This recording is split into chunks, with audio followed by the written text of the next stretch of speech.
Hello all, thanks for clicking on this video. Today we're going to go through the top 5 reasons why you should have your insurance with a smaller insurance company. So let's get started. Number 5. Sales quotas. Big name insurance companies spend billions on advertising and branding, and they expect big returns on the money they spend. Because of this, sales quotas given to the agents in order to maintain their contract with their company are high. This causes a who's next attitude when selling insurance. In other words, when you sign up, pay the bill, poof, they're gone. They don't talk to you for a year at least. They're on to the next person. And this often means you bought the same insurance you already had, but temporarily at a lower price. Instead, you should work with an agent who will help you identify risks you weren't aware of. Oftentimes, they can do this without making you spend more money. Simply put, agents of smaller insurance companies are more likely to take more time with you because these companies profit from maintaining their clientele. Number 4. Failure rate. The insurance and financial services industry has an extremely high failure rate. In other words, when you get the bright idea to get insurance licensed and start your own business, your chances of failing are almost certain. Large insurance companies will more often hand over an already profitable book of business to their new agents. Smaller insurance companies have more quote-unquote scratch agents. In other words, when you sign up with these agents, there is more appreciation for you as a customer, simply because each new client brings them that much closer to having a successful career. So be open to a quote next time a lesser-known insurance company knocks on your door. And for those paranoid of being scammed, there's ways of looking up small businesses. Plus, scammers usually say they're with a well-known company anyway. Number 3. Price gimmicks.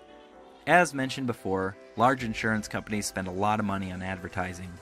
A lot of times, they have really abstract discounts for new customers, some of which include switch and save discount, early cancellation discount, continued insurance discount, prior insurance discount, and finally, new customer discount. There's a lot more, but you get the idea. Small insurance companies are just more likely to be more straightforward with their price. Additionally, their policies are more often 1-year terms instead of 6 months. That 6-month term can really mess things up if you've received one of those mentioned discounts. Shouldn't you get their best price at all times? Number 2. The little things you thought you could only get with certain brands. You know the new car replacement? Well, there's companies that offer a better version of that. Snapshot? You can find that almost anywhere. Vanishing deductible, safe driving dividend, accident forgiveness, all can be found with various smaller insurance companies. These bigger insurance companies have just done a better job of branding their product, and they're making it seem like you could only get that with them. But just be aware, you can get a lot of these things elsewhere. Number 1. Claims. Now, don't get me wrong, this is probably the biggest reason why people will choose a big insurance company. When they have a claim, they want the security of it being taken care of. I'll also say that if you looked up any insurance company with the phrase claims, complaints, or even reviews, you will see all sorts of problems. Whether it's State Farm, Progressive, Geico, Allstate, every insurance company has bad reviews. Because when claims go well, most people aren't inclined to post a review about it. With that said, there's a big advantage that smaller companies have over big insurance companies. And it's kind of complicated. It's best if I use an example. Let's say someone rear-ended your car, and let's say the total damage is $10,000. You find out the other driver didn't carry insurance.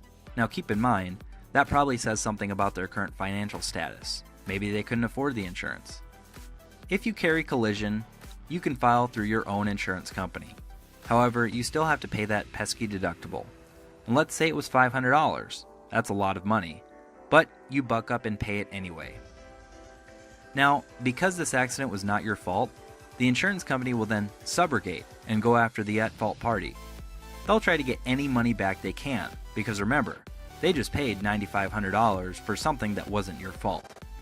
But don't forget, that person that hit you didn't have insurance, probably because they couldn't pay for it, probably because they don't make much money.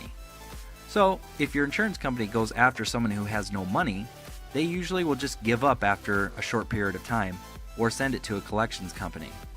Sadly, you'll probably never see that $500 again. Big insurance companies have so many of these claims that they actually set thresholds for what claims to actually pursue. And it's usually $20,000 or $25,000 in lost money before they do anything. This is because if they spent the money for lawyers for all of these claims, they would be wasting even more money. To simplify things, smaller insurance companies usually have smaller dollar thresholds for these kind of claims, and your chances of getting your deductible back are a lot better. After watching this, I hope you guys will be open to talking with small insurance companies from now on. Who knows how well of a job they can do? Thanks for watching.